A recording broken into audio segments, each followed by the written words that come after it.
bonjour le vlog. Donc hier, on a quitté Carmen de Patagones, il n'y avait pas grand chose, tout était fermé pour le jour férié. Oui, on s'est renseigné depuis, on est allé au Lac Touriste. Et ce qu'on a vu, c'est la plus grande colonie. On a décidé de faire la route et ce matin, on est arrivé à Bahia Blanca avec un objectif, faire la lessive des draps. On s'est dit, bah hier c'était férié, mais aujourd'hui c'est pas férié puisqu'on peut faire la lessive de draps. On a vérifié sur internet. Parce que c'était bien un jour férié en Argentine hier. C'est pas évident de lever les draps si on n'a pas d'autres draps. Donc il faut trouver un lieu où on peut faire dans la journée. Donc là, on avait vu qu'il y avait des laveries automatiques, on pouvait le faire nous-mêmes. On était en mode, ok, vas-y, on y va. Sauf qu'on arrive et ils nous disent quoi? Ils nous disent, bah non. En fait, on arrive, on comprend pas comment ça marche le parking. On demande à un monsieur, comment ça marche? Il dit, non, non, il n'y a pas de parking payant aujourd'hui, vous pouvez vous garer. C'est jour férié. On se dit, ok, bizarre, normalement c'était hier que c'est férié, peut-être qu'ils font le pont. On va à la laverie, c'est écrit, exceptionnellement aujourd'hui, ça ferme à 13h, il est 13h20. On va à une autre laverie, et on dit, ah ben non, non, on est férié. On est fermé, c'est jour férié aujourd'hui. On cherche sur internet, il semblerait qu'aujourd'hui, à Bahia Blanca, la ville où on est, exclusivement ici, il y a un jour férié. Pourquoi il y a un jour férié? Parce que si on a bien compris, c'est le jour du recensement aujourd'hui. Apparemment, c'est un jour férié pour que les gens ils se fassent recenser. Ouais. Donc on peut pas laver les draps. Pour nous, c'est une autre nuit dans nos draps qui sentent le prout. Et demain, on essaiera de les laver. On va peut-être pas dire ça dans le vlog. Si. Pour nous, c'est une autre nuit dans les draps qu'il faut qu'on lave. Qui sentent le prout. Et on va aller visiter Bahia Blanca par un jour férié. Ouais. On va voir s'il y a des trucs ouverts, mais avec un peu, si on n'a pas de chance, tout est fermé. Du coup, bah, retour au van pour aller remettre les draps. On est garé juste là. C'est pas de bol quand même. Tu nous expliques, Louis? Marianne m'a fait prendre un burger avec plein de fromage dessus, parce que c'est marrant. Et du coup, on se demandait comment je mange ça. Mais en fait, ils fournissent des gants avec. Vas-y, on va voir la bouchée.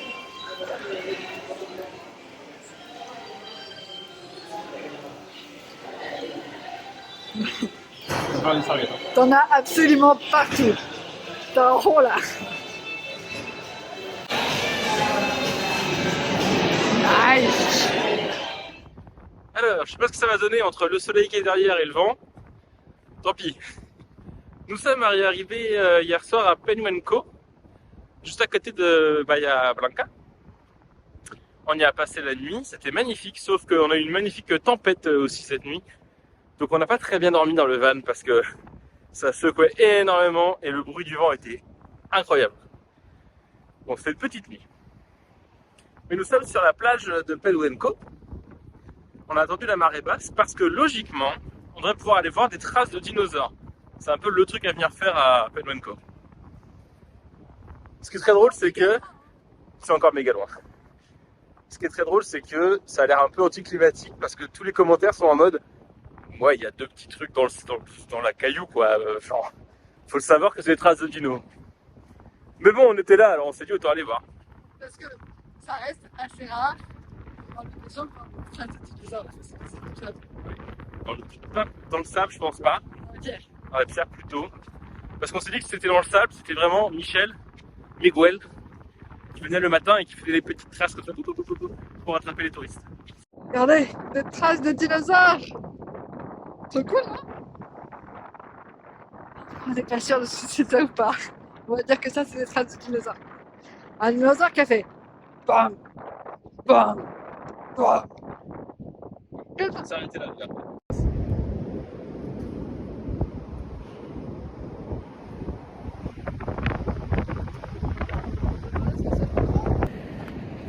Bon, en vrai, on n'a pas trouvé les traces de dinos. On a marché à peu près 6 km le long de la côte en se disant qu'on allait finir par voir quelque chose, ou un panneau, une pancarte. Soit on n'est pas allé assez loin, soit il n'y a rien qui est indiqué, mais on a cherché un peu sur internet et apparemment il n'y a rien qui est indiqué.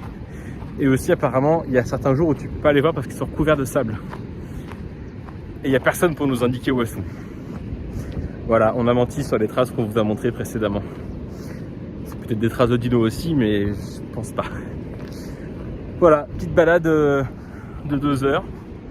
Pour rien, mais c'était marrant. En vrai, on trouve ça gaulerie de ne pas avoir trouvé les traces. Et la balade le long de la mer, derrière moi, on a vu toute la plage pour nous. C'est quand même giga cool. Voilà, on arrive à la nuit tombée. Il va faire nuit dans 20 minutes et on est au van dans 10 minutes. On est juste dans les clous avant de devoir rentrer de nuit parce que quand le soleil se barre, ça caille. Hein. Il commence à faire froid sévère là. Il n'y a plus de vent mais il commence à faire froid.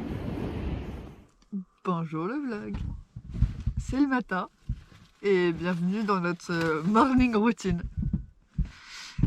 Aujourd'hui c'est pas le plus beau spot où on se réveille, mais c'est pas le plus moche non plus. C'est une petite rue calme, il y a des gens très gentils qui nous ont donné de l'eau. Et voilà, on se réveille tranquillement et Aloïs fait le café.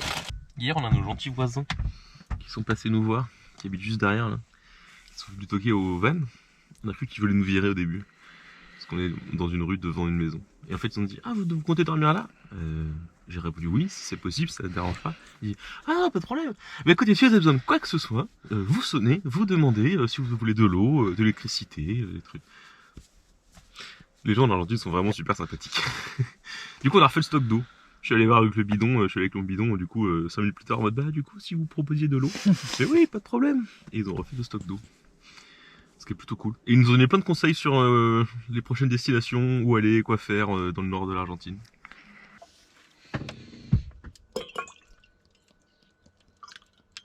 Le problème du van, ça rappelle un peu comme j'étais dans ma chambre étudiante. C'est que tout est à des endroits compliqués, accessibles. Compliquément accessibles. Accessibles de façon compliquée. Par exemple là, pour faire le café, il faut sortir la cafetière qui est là, qui vient de ceci, qu'on appelle le Pit of Doom, mais qui est un de nos rangements avec le plus de trucs. Ensuite il faut choper le café, qui est dans ce tiroir. Mais il a le café. Il faut sortir le café, ensuite il faut dégager la plaque pour pouvoir faire chauffer le café, et comme ça on peut avoir un café. Et je fais ça tous les matins, pendant qu'Ariane elle se réveille. Aloïs il sait même pas où il est le café, il le fait jamais. C'est moi qui le fais tous les matins. Moi j'avoue que ça me fait amuser parce que on filme ce truc du matin, mais d'habitude je suis dans le lit là, à trop de dormir. C'est Ariane qui s'occupe de ça. Mais je peux faire semblant que ce soit moi le café. Donc tous les matins je prépare le café à Ariane, comme ça elle se réveille tranquillement. Mensonge. Calomnie. Et on a le petit soleil du matin. Et du coup je vais poser la caméra, parce que j'ai besoin de mes mains pour faire le café.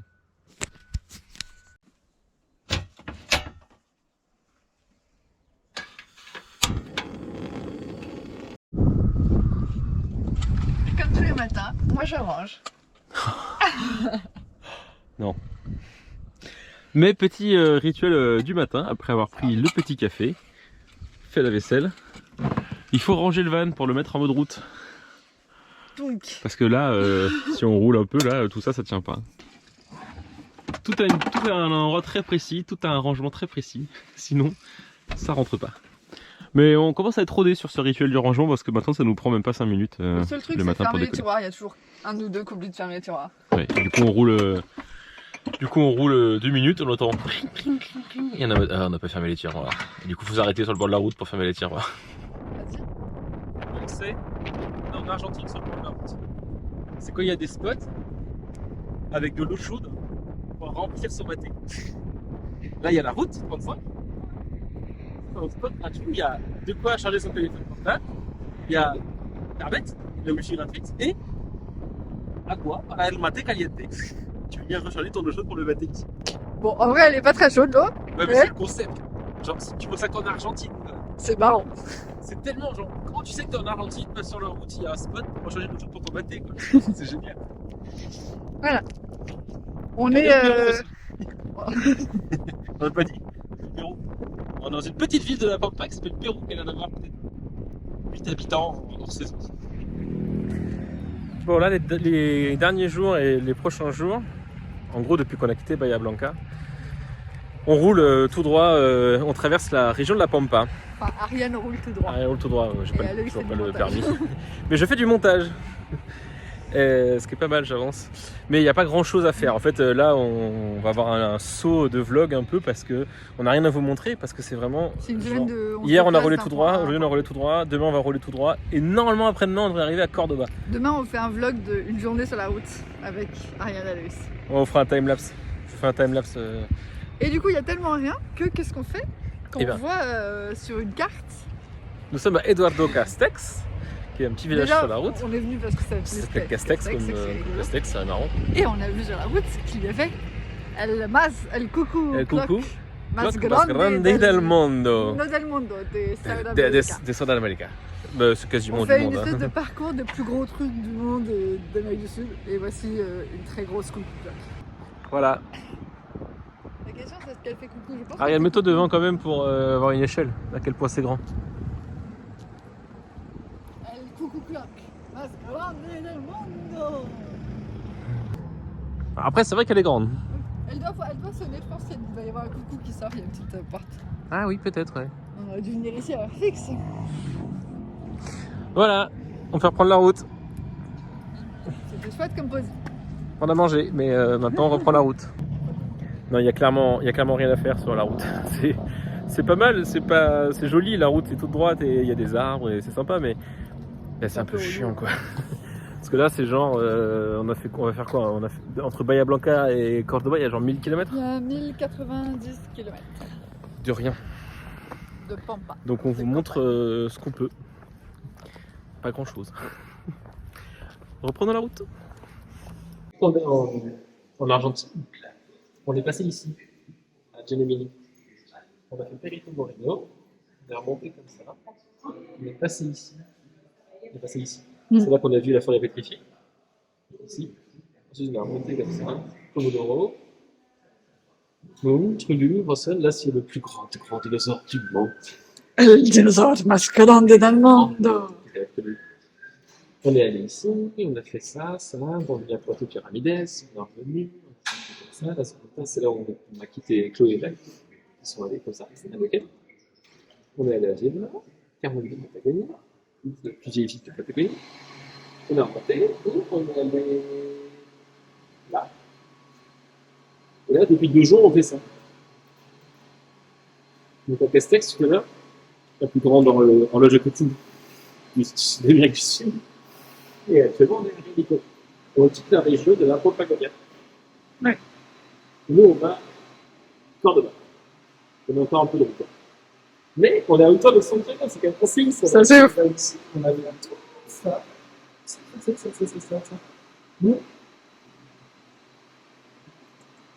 c'est assez ouf quand même. C'est assez ouf. 8000 km.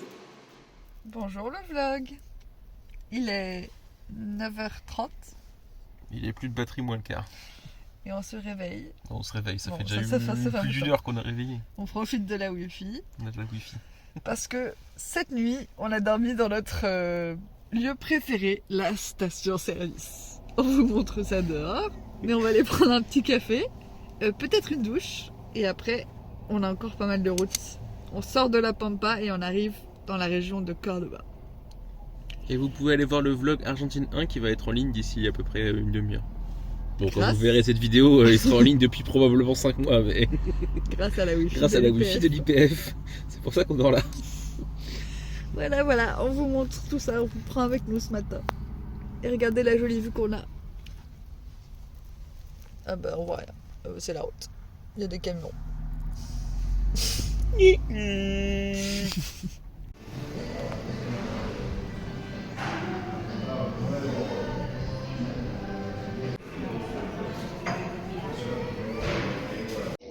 Douche à la station-service. C'est propre. C'est calme.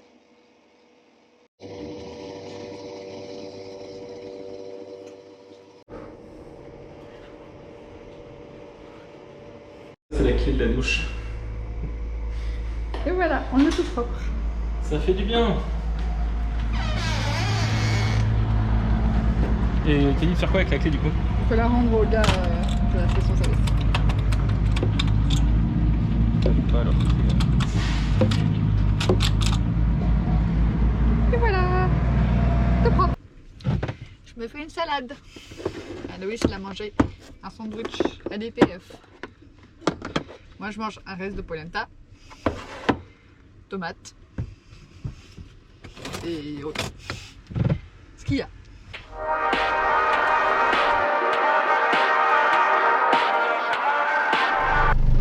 Alors, on a fini d'uploader le vlog, on a profité d'internet, on s'est douché, on est passé aux toilettes, on a jeté les poubelles et on part sur la route. On a changé de destination parce qu'on a eu le temps de faire des recherches et on part direction le canyon à côté de Mendoza qui est à 400 km d'ici, donc on y arrivera demain. Il est pas très tôt, il est quelle heure? Il est 13h. 13h, ouais. C'est un départ un peu tardif, mais il faut ce qu'il faut pour uploader les vlogs sur internet. Et voilà, on prend la route, je conduis, Aloïs monte. Je retourne faire du montage pour attaquer le prochain vlog qui s'appelle Alberto 1. Voilà, Aloïs est en mode on rattrape le retard, on monte. Et moi je suis en mode bah, je conduis. Voilà, Je sais pas conduire, donc, on vous montre tout ça. Tchuss, à ce soir.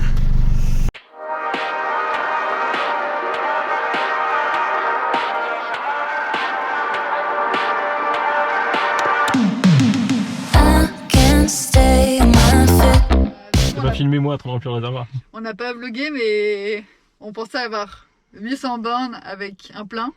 Et on n'avait jamais vraiment testé. Et en fait, au bout de 600 km, on a atteint la réserve. Du coup, on s'est arrêté pour mettre le bidon dans le derrière. Voilà.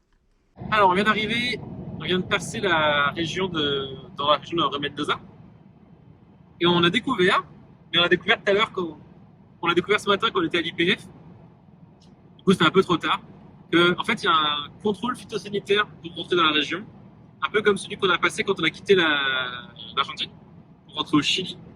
Et t'as pas le droit d'importer dans la région de Mendoza des fruits et légumes, sauf que c'était trop tard pour nous, donc on a mangé ce qu'on pouvait ce matin et on s'est fait prendre bananes, pommes, avocats. On avait fait les courses il y a 3 jours, on avait refait le stock de fruits et légumes parce qu'on a trouvé une petite boutique, donc on était en mode on va acheter plein de fruits et légumes pour faire le stock, et là ils viennent de tout nous prendre, donc ils viennent de nous prendre 2000 pesos de fruits et légumes. On a un petit peu le seum parce que si on avait su plus tôt on aurait anticipé, mais en fait on l'a découvert par hasard, mais complètement par hasard ce matin en cherchant ce qu'il y avait à faire dans la région.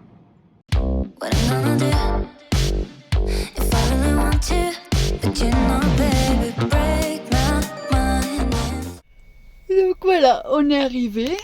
Bon, je vous ai pas vlogué l'arrivée parce que j'ai conduit de 13h à 17h30 à peu près. On a fait plus de 300 km. Donc en arrivant, on était fatigué. On s'est mis directement dans le lit un peu fracasse. Voilà, on est dans la ville du général je sais pas quoi.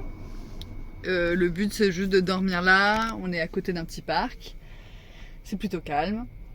Et demain, il faut qu'on fasse de l'essence, qu'on lave la voiture. On a trouvé un lavandero. Et on part direction le canyon, qui est que à 100 km à peu près, 105. Mais avant de dormir, faut manger.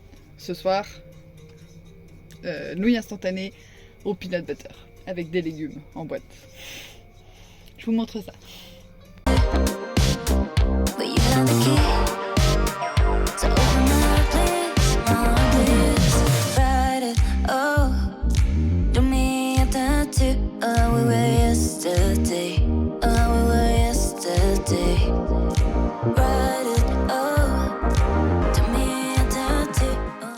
C'est très bon.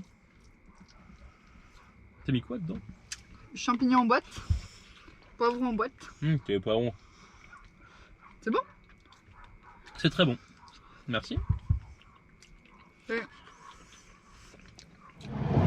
Un truc assez ouf pour nous, c'est que ici, on a complètement changé de décor. Déjà, on est retourné en automne. Donc, on a fait automne au Chili, début d'hiver, fin Chili, hiver dans le sud de l'Argentine, et là, on est retour en automne. Et il y a des arbres, il y a des plantations, il y a des champs. Il y a des forêts. Attends, rien ne va vous expliquer ça. Il y a des forêts, alors qu'il y a une semaine, on a vu notre premier arbre depuis 1 mois. Il y a une semaine, on était en mode, il y a un truc bizarre dans le paysage, il y avait des arbres, et ça faisait plus d'1 mois qu'on n'avait pas vu d'arbres. Et là, maintenant, il y a des forêts, quoi. Et là, il y a des forêts. En face de nous, il y a de nouveau les Andes qui sont visibles. On est retourné à l'ouest du pays. C'est cool. Et c'est beaucoup plus intéressant que les routes qu'on a fait au milieu de rien, où c'était droit et c'était sec et il n'y avait pas un arbre et pas un truc qui dépassait à perte de vue, quoi. Et Ariane n'a aucune idée de où elle va. Je vais arrêter de tourner ça pour faire direction Saint-Raphaël. Après 4 jours de route, on finit donc par changer les plans. On ira bien à Cordoba, mais plus tard. D'abord, on fait un petit détour par l'ouest. Nous partons direction San Rafael pour faire le canyon d'Atuel, et puis Mendoza. Et ensuite, on ira direction Cordoba. Mais ça, on vous le montrera dans le prochain vlog. Donc je vous laisse avec ce timelapse du chemin pour aller jusqu'au canyon de l'Atuel, qui était absolument magnifique. Et merci d'avoir regardé. J'espère que ce vlog vous a plu. Et laissez un petit commentaire, un petit pouce bleu. Et regardez le vlog précédent. On a fait des super photos de baleines quand on était à la péninsule Valdez. Des bisous, à la prochaine!